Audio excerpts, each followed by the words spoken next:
স্বাধীন বাংলার জামাতে ইসলামের বড় সার্থকতা হবে তাই সংগ্রামী ভাইয়েরা আমাকে আমার বক্তব্য জনসমুদ্রে রূপান্তরিত হয়েছে। এ পর্যায়ে শুভেচ্ছা বক্তব্য রংপুর জেলা জামাতের আমির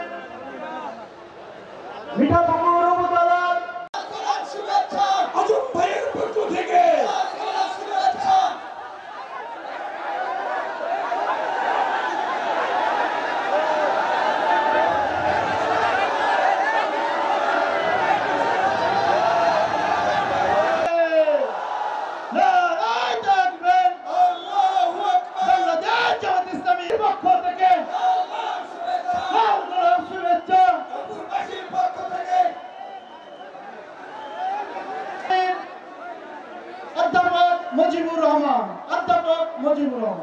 এই স্বাধীন বাংলার জামাতে ইসলামের বড় সার্থকতা হবে তাই সংগ্রামী ভাইয়েরা আমাকে আমার বক্তব্য।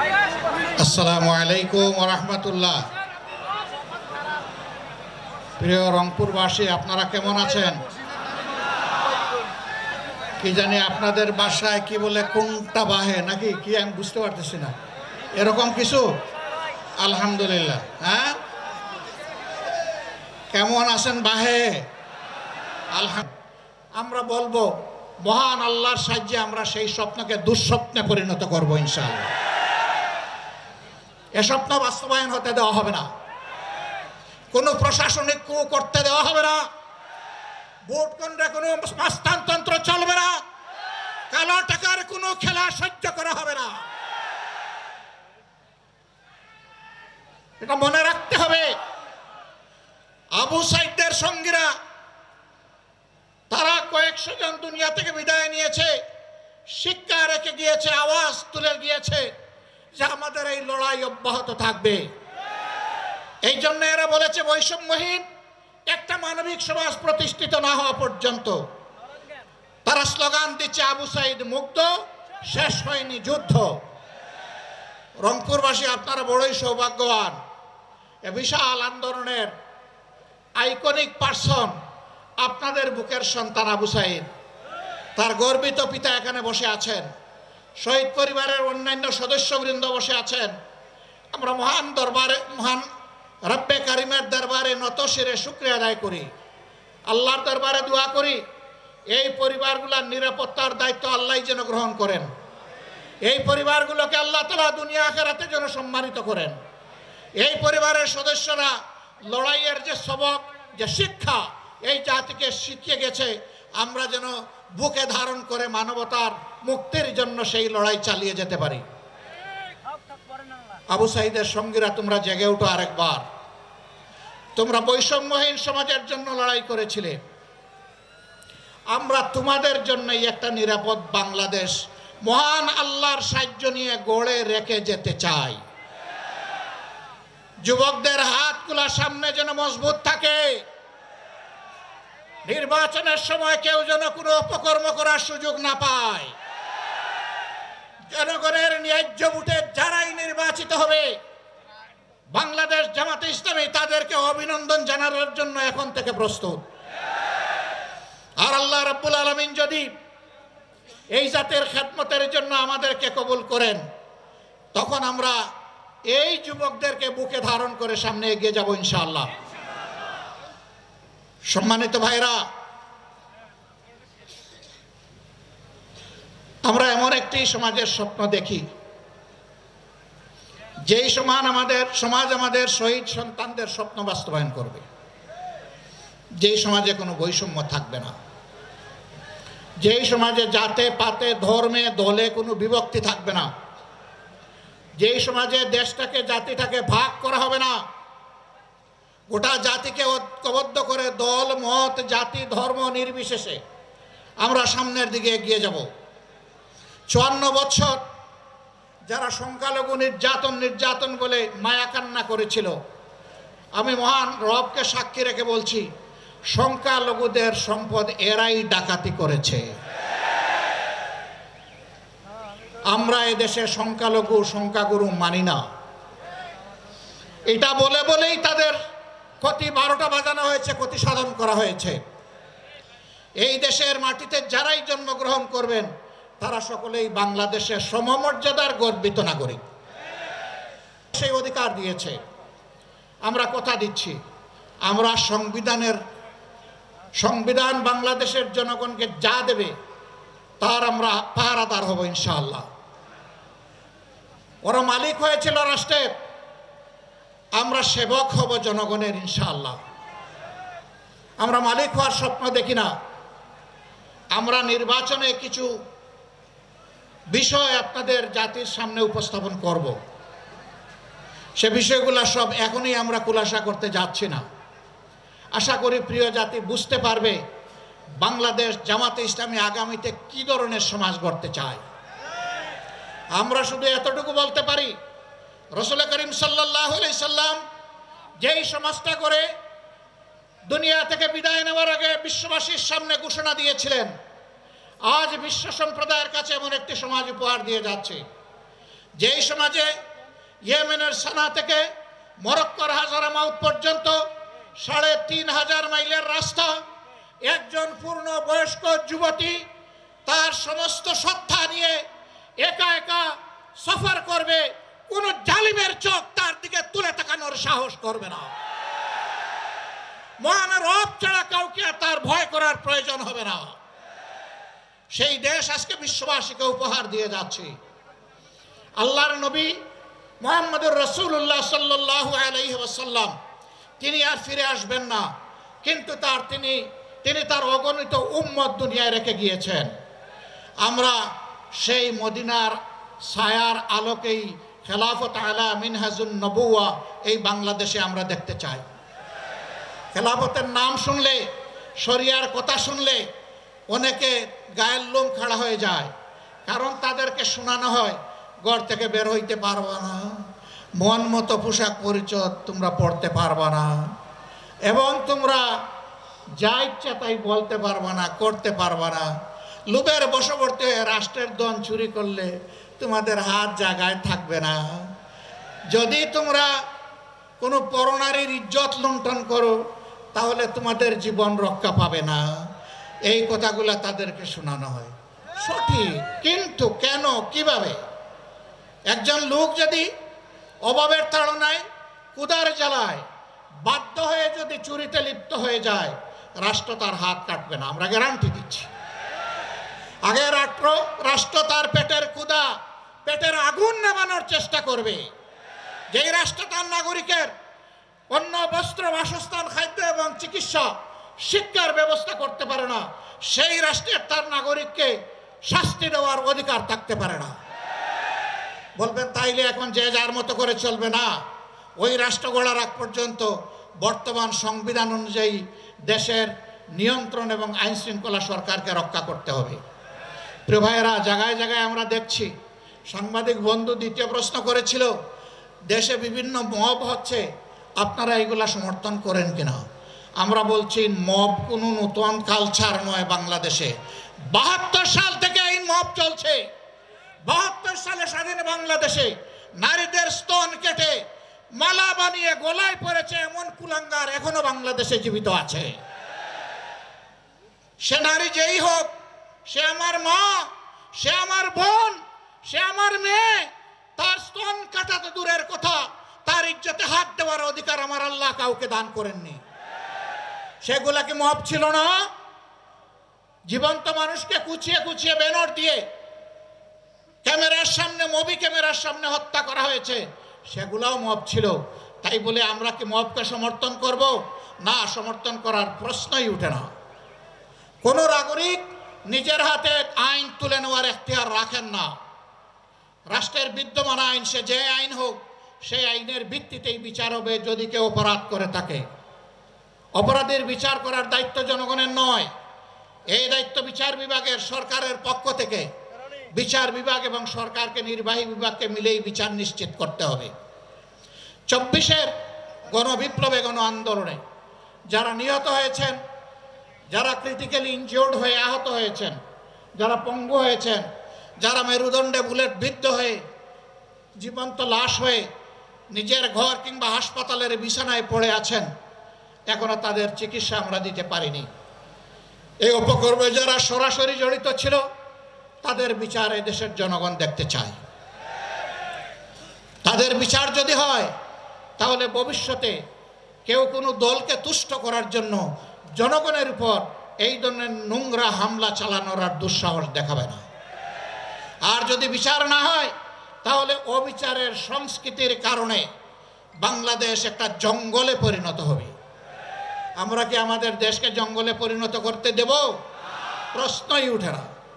সম্মানিত ভাইয়েরা, আগামী নির্বাচনকে সামনে রেখে বহু ধরনের ষড়যন্ত্র আমরা লক্ষ্য করছি, বহু ধরনের কথাবার্তা ময়দানে শুনতে পাচ্ছি, বহু ধরনের ইঞ্জিনিয়ারিংয়ের আলামত বুঝতে পারছি। আমরা সবাইকে স্মরণ করিয়ে দেই, এই শেখ হাসিনা, তার হাতে সকল বাহিনী ছিল, দুর্দণ্ড প্রতাপ ছিল, জায়গায় জায়গায় নিজের লোক বসিয়েছিল, ক্যাডার মাস্তানদের দিয়ে রাষ্ট্র পরিচালনা করেছিল। কিন্তু যখন জনগণের জাগরণ, জনগণের বিস্ফোরণ যখন হয়েছে, তখন কি তাকে আর কেউ রক্ষা করতে পেরেছে?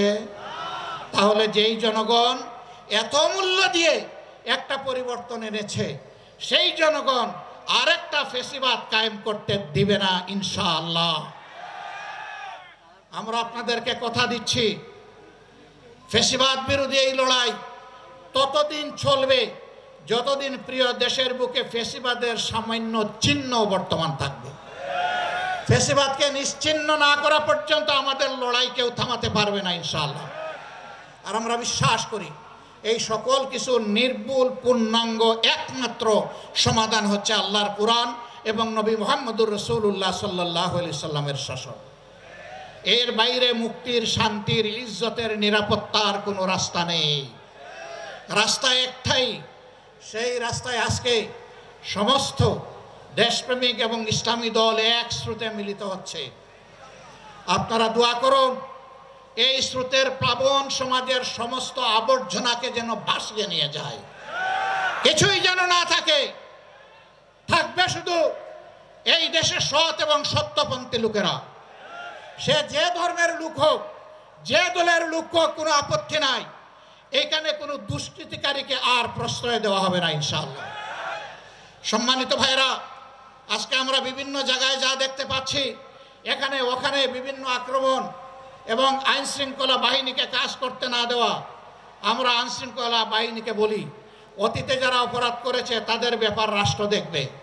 এখন আপনারা যারা দায়িত্বে আছেন, আপনারা দায়িত্ব পালন করুন। আপনারা ন্যায়ের পথে থাকবেন, আপনারা অন্যায়ের বিরুদ্ধে ব্যবস্থা নেবেন। জনগণ আপনাদের পাশে দাঁড়িয়ে আপনাদেরকে শক্তি যোগাবে ইনশাআল্লাহ। আমরা আপনাদের পাশে থাকব, কিন্তু অন্যায় করতে দেখলে সবার আগে আমরাই কিন্তু প্রতিরোধ গড়ে তুলব। অতএব অন্যায়কারীদের পক্ষ নেবেন না, ফ্যাসিস্টকারও পক্ষ নেবেন না, জনগণের পক্ষে থাকবেন, কারণ জনগণ আপনাদেরকে রাষ্ট্রের এই দায়িত্ব দিয়েছে। অতএব জনগণের বিরুদ্ধে যারা যায় তাদের কি পরিণতি হয়েছে সেদিকে একটু তাকালেই চলবে। আমরা চাই না বারবার এই দেশে একই পরিণতি যেন আরো কিছু মানুষকে ভোগ করতে হয়, বরঞ্চ আমরা চাই প্রিয় দেশে সকল শ্রেণী পেশার মানুষ একত্রিত হয়ে আমরা দেশটাকে সামনের দিকে এগিয়ে নেব ইনশাআল্লাহ। সে দেশটা কেমন হবে? সেই দেশের যুবকরা বেকারত্বের অভিশাপে ইনশাআল্লাহ ভুগবে না। আমরা তাদেরকে নৈতিক এবং বাস্তবিক এমন শিক্ষা তাদের হাতে তুলে দিতে চাই যে শিক্ষা শেষ সাথে সাথে তার হাতে আসবে একটি কাজ। তিনি উদ্যোক্তাও হতে পারেন, আবার কোনো জায়গায় চাকরিও করা লাগতে পারে। যার জন্য যেটা প্রযোজ্য তার হাতে ইনশাআল্লাহ এটা পৌঁছে যাবে। জিজ্ঞাসা করবেন এমন দেশ বাংলাদেশে আসমানের জমিনে আছে কিনা? এমন দেশ একটা দুইটা নয়, শত দেশ এইরকম আছে। তারা সার্টিফিকেট দেখে না, তারা ছাত্রদের ক্রেডেনশিয়াল নিয়ে যায়, ওখান থেকেই দিয়ে দেয়। আমাদের দেশেও তাই হবে। মা বোনদের কি হবে? 1.5 মণ ওজনের থালা কি সকল দরজায় ঝুলবে যে তারা বের হতে পারবে না? নৌ, তাদেরও যাদের প্রয়োজন আছে, যোগ্যতা আছে, প্রয়োজন এবং যোগ্যতা অনুযায়ী এই সমাজের উন্নয়নে সমান তালে তারাও ভূমিকা রাখবে ইনশাআল্লাহ। সেদিন দুইটা জিনিস বাড়তি পাবে, একটি তাদের মর্যাদা, আরেকটি তাদের নিরাপত্তা। এখন মর্যাদাও নাই, নিরাপত্তাও নাই, দুইটা তাদের হাতে তুলে দেওয়া হবে ইনশাআল্লাহ। আমরা যারা দুর্নীতিবাজ এরা আবার আমাদেরকে একটু ভয় পায়, কয় বাবা এরা আসলে আমরা বাঁচবো কেমনি? যেভাবে রাষ্ট্রের সাধারণ জনগণ বাঁচবেন সম্মানের সাথে, ঠিক একইভাবে আপনারাও বাঁচবেন সম্মানের সাথে। আপনি যা পাবেন তাই দিয়ে ইনশাআল্লাহ সম্মানের সাথে আপনার সংসার চলবে। এখন দুর্নীতি করতে গিয়ে এমনভাবে করেন যে শেষ পর্যন্ত কলাপাতায় ঘুমাইতে হয়, এইটার দরকার পড়বে না ইনশাআল্লাহ। একজন বিচারপতি কলাপাতায় ঘুমাইছে না, ওটার প্রয়োজন হবে না। সম্মানিত ভাইয়েরা, এই জন্য একটা বৈষম্যহীন, দুর্নীতিমুক্ত এবং আগামীর একটা মানবিক বাংলাদেশ গঠন করা হচ্ছে জামাত ইসলামের অঙ্গীকার। এই অঙ্গীকার পূরণে আমরা সৎ এবং প্রতিজ্ঞাবদ্ধ। গত 10 মাসের আমাদের কার্যক্রম তার প্রমাণ। এত মজলুম দল হওয়া সত্ত্বেও আমরা ব্যক্তিগতভাবে কারো উপর কোনো প্রতিশোধ নেইনি। আমরা বলছি আমাদের হাতে কোনো মানুষের জীবন, ইজ্জত, সম্পদ ক্ষতিগ্রস্ত হবে না ইনশাআল্লাহ, কারণ আমরা আল্লাহকে ভয় করি। আল্লাহকে ভয় করার কারণেই কারো ইজ্জতের উপর, জীবনের উপর, সম্পদের উপর হাত পড়বে না। সম্মানিত ভাইয়েরা, আওয়ামী হায়নারা আপনাদের সন্তান, আপনাদের ভাই জনাব এটিএম আজহারুল ইসলামকে আপনাদের বুক থেকে ছিনিয়ে নিয়েছিল।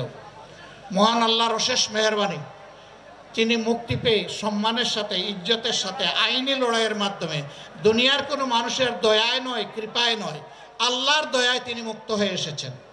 এই মুক্ত মানুষটাকে আজকে আমরা রংপুরবাসীর বুকে আমরা উপহার দিয়ে গেলাম। আপনারা কি তাকে কবুল করে নিলেন? আলহামদুলিল্লাহ। এখন থেকে বাকি জীবনে তিনি থাকবেন আপনাদের পাশে, আপনারা থাকবেন তার পাশে ইনশাআল্লাহ। তিনি জাতীয় জীবনে যাতে গুরুত্বপূর্ণ দায়িত্ব পালন করতে পারেন, মহান আল্লাহর দরবারে সেই দোয়া কামনা করি। শহীদ পরিবারগুলোকেও বলি, আপনারা সন্তান হারিয়েছেন, বয়স যাই হোক, এখন এটিএম আজহারুল ইসলাম আপনাদের হারানো সন্তান। ইনশাআল্লাহ তিনি বাড়ি বাড়ি যাবেন, আপনাদের পাশে থাকবেন, পরিবারের সদস্য হিসেবে তার দায়িত্ব পালন করবেন। আপনারা শুধু বুকের ভিতর থেকে তাকে দোয়া করে দিবেন ইনশাআল্লাহ। প্রিয় শহীদ পরিবার, প্রিয় আহত পঙ্গু ভাইরা, আমরা আছি, আপনাদের সাথেই আছি, পাশেই আছি। আমাদের অনেক কিছু করতে মন চায় আপনাদের জন্য, সামর্থ্যের সীমাবদ্ধতায় পারি না। আপনাদের কাছে ক্ষমা চাই, আমাদেরকে আপনারা ভুল বুঝবেন না। আপনারা আমাদের জন্য দোয়া করবেন, আল্লাহ যেন আমাদের সামর্থ্য আরও বাড়িয়ে দেয়। এতে উত্তরাঞ্চলের দুঃখ, তিস্তা, এই তিস্তা ব্যারেজ এবং তিস্তা স্থায়ী প্রকল্প বাংলাদেশের জনগণের প্রাণের দাবি। আমরা চাই তা অবিলম্বে বাস্তবায়ন হোক।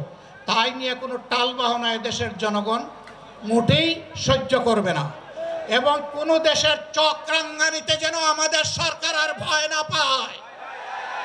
এদেশের 18 কোটি মানুষ যদি সরকার জনগণের পক্ষে থাকে, তাহলে 18 কোটি মানুষ সরকার যেই হোক তার পিছনে দাঁড়িয়ে যাবে ইনশাআল্লাহ। যে দাবিগুলো আপনারা উত্থাপন করেছেন, আল্লাহ যদি এদেশের মানুষের খেদমতের দায়িত্ব আমাদেরকে মেহেরবানি করে দান করেন, আমরা কথা দিচ্ছি এই দাবি নিয়ে ইনশাআল্লাহ আমাদের কাছে আর যেতে হবে না। আপনাদের দাবি মানে আমাদের দাবি। আল্লাহ যেন সেই দাবি পূরণের তৌফিক দান করেন। আল্লাহ হাফেজ। বাংলাদেশ জিন্দাবাদ, বাংলাদেশ জামাত ইসলামী জিন্দাবাদ। তার জন্য প্রস্তুত ছিলাম। আল্লাহ যে আমাকে ফাঁসির মঞ্চ থেকে জনতার মঞ্চে নিয়ে আসবে, এটা আল্লাহ ছাড়া কেউ জানতো না। আজকে আমি ফাঁসির মঞ্চ থেকে লক্ষ জনতার মঞ্চে হাজির হয়েছি। সবই আল্লাহর মেহেরবানি, আল্লাহর রহমত। যে গলায় আমার দড়ি রশ্মি ঝোলানো কথা ছিল, সেখানে আমার ফুলের মালা পড়ে, সবই আল্লাহর রহমত। আমার ফাঁসি দেওয়ার জন্য যে সমস্ত সাক্ষী শুভ জোগাড় করা হয়েছিল আপনারা শুনেছেন ইতিমধ্যেই, তাদের মাধ্যমে মিথ্যা সাক্ষী দিয়ে আমাকে ফাঁসির কাষ্ঠে ঝোলার চেষ্টা করা হলো। আল্লাহ আমাকে মুক্ত করেছেন। আমার পরিবার থেকে আমি সম্পূর্ণ বিচ্ছিন্ন ছিলাম। আমার স্ত্রীও আমার কারাগার থাকা অবস্থায় ইন্তেকাল করেছেন। আমার ছেলেকেও আমার সাথে গ্রেপ্তার করেছিল। আমি বলছি, বাবা মুক্ত বাবা, তুমি এই দেশে আর থাকবে না, দেশের বাইরে চলে যাও, নাহলে তোমাকে গুম করবে, হত্যা করবে। আমার পরিবারের লোকরা শোকাহত, তুমি যদি আবার গুম হও তা আরও তারা কষ্ট পাবে। এভাবে আমি পরিবার থেকে সম্পূর্ণ বিচ্ছিন্ন। কিন্তু আপনাদের দোয়া, আল্লাহর রহমতে আমি আবার আপনাদের মাঝে আসতে পেরেছি। এই রংপুর জেলা স্কুল মাঠ, এই স্কুল হচ্ছে আমার প্রাণপ্রিয় স্কুল। এই স্কুলে আমি লেখাপড়া করেছি। এই স্কুল থেকে আমি এসএসসি পাস করেছি। এই মাটা আমার সব চেনা। আমার রংপুরই কেটেছে আমার কিশোর বয়স, যুবক বয়স, পুরা বয়স রংপুর। আমার এই রংপুরে আমার জন্য, এই রংপুর শহরে আমি বসবাস করেছি।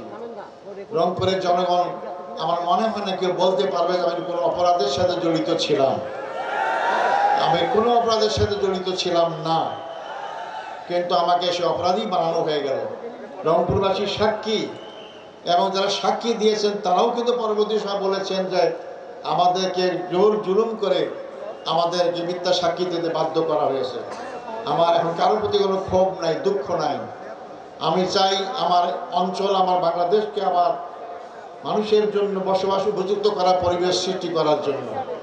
সংগ্রামী ভাই বন্ধুগণ, আজকে আমার মুক্তির প্রথম সোপান হচ্ছে আবু সাঈদ, যিনি রংপুরের ছাত্র, রোকেয়া বিশ্ববিদ্যালয়ের ছাত্র, যে বুকে তাজা রক্ত ঢেলে দেওয়ার মধ্য দিয়ে যে গণ অভ্যুত্থান শুরু হয়েছিল, যার পরিসমাপ্তি হয়েছিল 5ই আগস্ট 2024 সাল।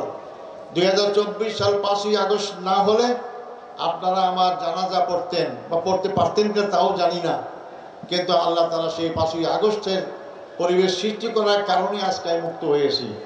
তাই আমার মুক্তির জন্যই কিন্তু আবু সাঈদ আমার পক্ষেই কাজ করেছে। তার মৃত্যুই আমাকে মুক্তির পথ দেখে দিয়েছে।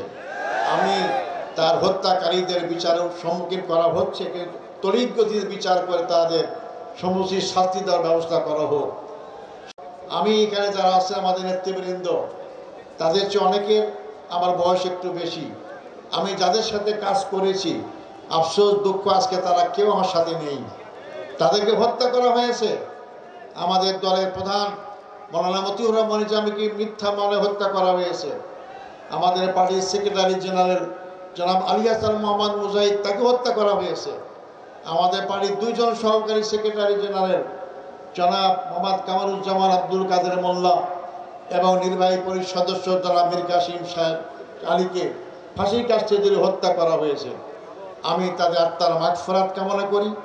তাদের পরিবারে যারা জীবিত আছেন, শোকসহ পরিবারদের আমি সমবেদনা জ্ঞাপন করি, এবং এই সমস্ত মামলার মাধ্যমে যাদেরকে হত্যা করা হয়েছে আমি তাদের বিচার আওতায় আমি দাবি জানাচ্ছি। এই কারাগারেই যারা ফাঁসি হয়েছে কিন্তু কার্যকর করা হয়নি, মামলার রায় হয়েছে, যাবজ্জীবন দেওয়া হয়েছে, অথবা মামলা চালাবার অবস্থায় ছিল, তাদেরকেও হত্যা করা হয়েছে কারাগারে বিনা চিকিৎসা। তার মধ্যে অধ্যাপক গোলাম আজম, আপনার নাম জানেন, আমার মৌলানা আবুল কালাম আজাদ, মৌলানা আবুল কালাম ইউসুফ, তাকে হত্যা করা হয়েছে। মৌলানা আব্দুস সোবহান, যিনি 5 বার জাতীয় সংসদের সদস্য নির্বাচিত হয়েছিলেন। যারা যুদ্ধ অপরাধ করে, যারা মানবতা বিরোধী অপরাধ করে, তারা কি জনগণের ভোটে নির্বাচিত হতে পারে? আমি চ্যালেঞ্জ দিয়ে বলতে পারি দুনিয়ার কোনো দেশে এরকম কোনো উদাহরণ নাই। কিন্তু তাদেরকেও তো ফাঁসির কাছে ঝুলাবার চেষ্টা করা হলো। এটাই আজব এক বাংলাদেশ, আজব এক আমাদের ক্ষমতায় যারা ছিলেন তাদের চরিত্র। সংগ্রামী ভাই বন্ধুগণ, সবচেয়ে দুঃখজনক হচ্ছে আমাদের আন্তর্জাতিক খ্যাতি সম্পন্ন আলেমে দ্বীন, মুফাসসিরে কোরআন, যাকে কোরআনের পাখি বলা হয়, মৌলানা দেলাওয়ার হোসেন সাঈদীকে কারাগার থেকে চিকিৎসা না দিয়ে শেষ পর্যায়ে হাসপাতালে নিয়ে এসে হত্যা করা হয়ে গেল। তাই আমি আজকে আপনাদের মাধ্যমে বর্তমান সরকারের কাছে দাবি জানাতে চাই, যারা এই মানবতাবিরোধী অপরাধে জড়িতকে হত্যা করা হয়েছে, হত্যার ষড়যন্ত্র করা হয়েছিল, এই বিচার প্রক্রিয়ার সাথে যারা যেখানে যেভাবেই জড়িত সবাইকে আইনের আওতায় নিয়ে এসে তাদের বিচার করতে হবে, এবং যারা এই বিচারের সম্মুখীন হয়ে হত্যার সম্মুখীন হয়েছেন তাদের ক্ষতিপূরণ দান করতে হবে।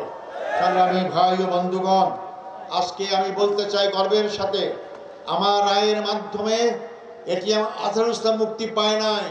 আমার রায়ের মাধ্যমে বাংলাদেশ জামাত ইসলামী দীর্ঘদিনের মিথ্যা অপবাদ থেকে মুক্তি পেয়েছে। সর্বোচ্চ আদালত রায় দিয়েছে, ন্যায়ভ্রষ্ট রায় দাঁড়াবো হয়েছে, আইনটাই বেআইনি। সেই আইনের মাধ্যমে যাদেরকে হত্যা করা হয়েছে, এই অপবাদ দেওয়া হয়েছে জামাত ইসলামীকে, তারা মানবাধিকার অপরাধ করেছে।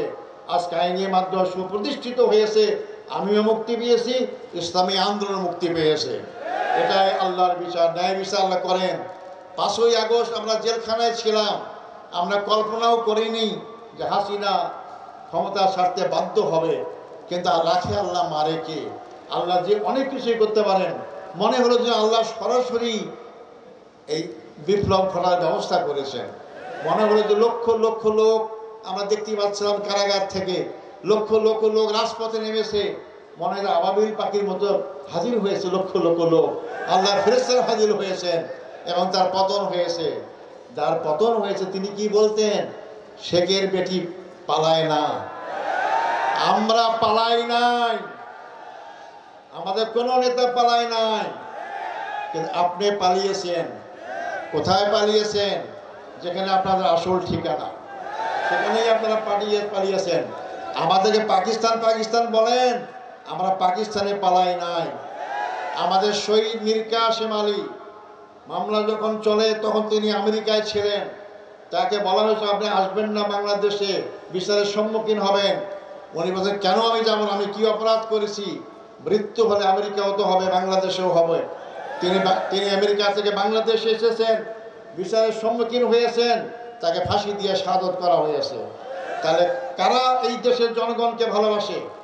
কারা এই দেশের জনগণের পক্ষে কাজ করে?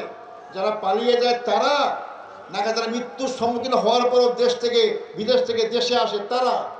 আসল তারাই দেশপ্রেমিক, তাদের দ্বারাই দেশ রক্ষা পেতে পারে, তাদের দ্বারাই দেশের সীমানা রক্ষা হতে পারে। সংগ্রামী ভাই বন্ধুগণ, আজকে বাংলাদেশের জনগণকে চিন্তা করতে বলবো। আবেগ দিয়ে 54 বছর কাটিয়ে দিলাম, অনেক স্লোগান দিয়ে জাতিকে বিভক্ত করলাম, কিন্তু জাতির কোনো কল্যাণ করতে পারলাম না। আমাদের সত্যিকার অর্থে আধিপত্যবাদ বিরোধী শক্তি বাংলাদেশের জনগণের পক্ষে সবসময় যারা থাকে, যারা দেশে পালিয়ে যাওয়ার চিন্তা করে না, তাদের দ্বারাই দেশ নিরাপদ, তাদের দ্বারাই দেশের গণতন্ত্র নিরাপদ, তাদের দ্বারাই দেশের জনগণের অধিকার নিরাপদ। তার আগামী নির্বাচনে সেই চিন্তা আমাদের মাথায় অবশ্যই রাখতে হবে। সংগ্রামী ভাই বন্ধুগণ, আমি যে মুক্তি পেয়ে গেলাম, এটা কি আমার এক্সটেনশন লাইফ না, বর্ধিত জীবন না? আমি তো শহীদ হয়ে যেতাম, আমাকে ফাঁসি ঝুলে আপনার সাথে দেখা হতো না। তা আল্লাহ আমাকে বাঁচিয়েছেন, এটা আমার বর্ধিত লাইফ। আমি আপনাদের কাছে ঘোষণা করতে চাই, আমি ছাত্র জীবন থেকে ইসলামী আন্দোলন করি, জনগণের জন্য কাজ করি, এরকম পরিসরেই কাজ করেছি। আমি আমার এই বর্ধিত জীবনটা আল্লাহর দিনের জন্য রক্ষা করতে চাই। আমি আল্লাহর দিনেই যাবো।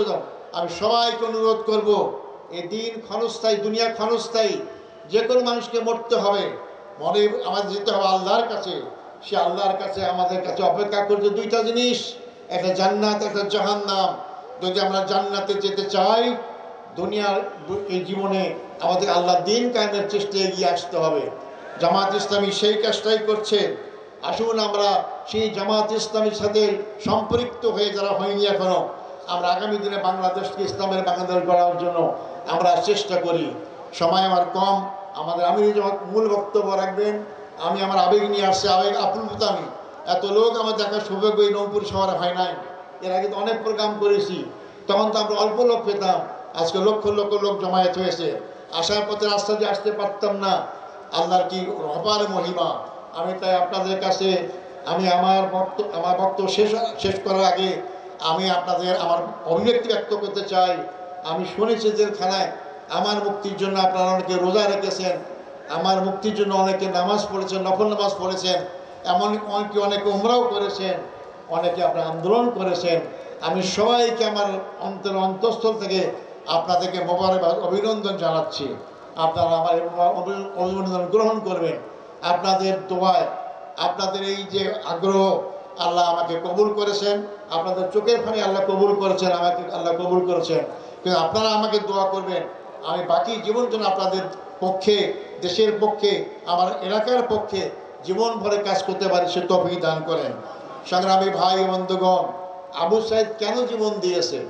আবু সাইদ কি তার নিজের কোনো সম্পত্তি উদ্ধার করার জন্য জীবন দিয়েছে? তার ব্যক্তিগত স্বার্থে কোনো জীবন দিয়েছে? না, সে দেশের স্বার্থেই জীবন দিয়েছে। সে আমাদের বৈষম্য মুক্ত একটা বাংলাদেশ চেয়েছিল, কিন্তু বাংলাদেশ মুক্ত হয়েছে। কোথা থেকে মুক্ত হয়েছে? 15.5 বছরে আমাদের ভোটের কোনো অধিকার ছিল না, 15.5 বছরে গণতন্ত্র ছিল না, 15.5 বছরে আমাদের বাক স্বাধীনতা ছিল না, 15.5 বছরে আমাদের সীমানা অরক্ষিত ছিল। এই 15.5 বছরে আমাদের রাজনৈতিক ও সাংস্কৃতিক কোনো স্বাধীনতা ছিল না। আধিপত্যবাদী শক্তির রাজনৈতিক থাবা এবং সাংস্কৃতিক আগ্রাসন আমাদের মূল ইমানি শক্তিকে দুর্বল করে দিয়েছে। আমাদের যুব শক্তির চরিত্রকে ধ্বংস করা হয়েছে। আজকে সেখান থেকে আমাদের দেশকে আবার নতুন করে গড়তে হবে। এই নতুন বাংলাদেশ গড়ার ক্ষেত্রে দলীয় স্বার্থের ঊর্ধ্বে ওঠে সকল ভেদাভেদ ভুলে গিয়ে জাতীয় ঐক্য গড়ে আবু সাঈদের স্বপ্নকে বাস্তবায়ন করতে হবে। আবু সাঈদের স্বপ্ন ছিল একটা আধিপত্যবাদ মুক্ত বাংলাদেশ। আবু সাঈদের স্বপ্ন ছিল বৈষম্যহীন বাংলাদেশ। আবু সাঈদের স্বপ্ন ছিল যার যার ভোট নিজের পছন্দের বাক্সে ভোট দিতে পারে এইরকম একটি বাংলাদেশ। আবু সাঈদের স্বপ্ন ছিল গণতন্ত্র বাংলাদেশ প্রতিষ্ঠা হোক সেই বাংলাদেশ। আর এই বৈষম্য বাংলাদেশ গড়তে হলেই আপনার আগের বক্তা শুনেছেন এই বাংলাদেশের 54 বছরে অনেক আইন অনেক কিছু পরীক্ষা হয়েছে, কোনো আইন দিয়ে বাংলাদেশের জনগণের মুক্তি নিশ্চিত হয় নাই। তাই নতুন বাংলাদেশ গড়তে হলে নতুনভাবে এগিয়ে যেতে হবে। আর তা হচ্ছে আল্লাহর আইন এবং সৎ লোকের শাসন। আল্লাহর আইন সৎ লোকের শাসনের মাধ্যমেই বাংলাদেশ সার্বিকভাবে মুক্তি পাইতে পারে। আসুন আমরা সেই আগামী দিন আল্লাহর আইন সৎ লোকের শাসনের আন্দোলনের সবাইকে আমরা এগিয়ে আসার আহ্বান জানাই এবং সেই বাংলাদেশ গড়ার জন্য আমরা সবাই সামনে দিকে এগিয়ে যাই। সংগ্রামী ভাই বন্ধুগণ, আপনারা কষ্ট করে এই মহাসমুদ্রে উপস্থিত হয়েছেন, এর জন্য আমি আমার পক্ষ থেকে ভাবে যাকে তারা নির্যাতন করেছেন, হ্যান্ডকাপ পরিয়ে ডান্ডা বেরি পরিয়ে আদালতে আলাদা করেছেন, আমাদের সেই প্রিয় নেতা, প্রিয় দায়িত্বশীল রংপুরের কৃতি সন্তান সাবেক ভারপ্রাপ্ত সেক্রেটারি জেনারেল জনাব এটিএম আজহারুল ইসলাম। জনতার পক্ষ থেকে কৃতজ্ঞতা জানাচ্ছি, ধন্যবাদ জানাচ্ছি। আমাদের এই জনসভায় আজকে 18 বছর পরের এই জনসভায় আমাদের সর্বাধিক সংখ্যক ঢাকা থেকে জাতীয় নেতৃবৃন্দ এসেছেন। তাদের নাম অনেক লম্বা, একটু আগে আমাদের সম্মানিত অঞ্চল পরিচালক বলেছেন। এখানে এসেছেন আমাদের অঞ্চলের বিভিন্ন জেলার সম্মানিত জেলা আমির, সেক্রেটারি, নায়েব আমির বৃন্দ। প্রথম আল্লাহ তাআলার শুকরিয়া আদায় করছি যে আল্লাহ তাআলার অশেষ মেহেরবানিতে গতকাল রাতে আবহাওয়া অধিদপ্তরের রিপোর্ট 82% বৃষ্টি হওয়ার কথা। আল্লাহর অশেষ মেহেরবানিতে আজকে বৃষ্টি মুক্ত আষাঢ় মাস হলেও আল্লাহ তাআলা আমাদেরকে রহমতের চাদরে আচ্ছাদিত করে সুন্দর পরিবেশ করার তৌফিক দিলেন। সবাই নতজানু শিরে আল্লাহ শুকরিয়া আদায় করি, বলি আলহামদুলিল্লাহ। সংগ্রামী ভাই ও বন্ধুগণ, জনসভা বাস্তবায়নের জন্য সকলেই সহযোগিতা করেছেন, এজন্য আপনাদের প্রতি কৃতজ্ঞতা প্রকাশ করছি। সেই সাথে সাথে রংপুর নগরীর নগরবাসী সাময়িক কষ্ট পেয়েছেন, এই কষ্ট পাওয়ার জন্য আপনাদের কাছে ক্ষমা প্রার্থী। সেই সাথে সাথে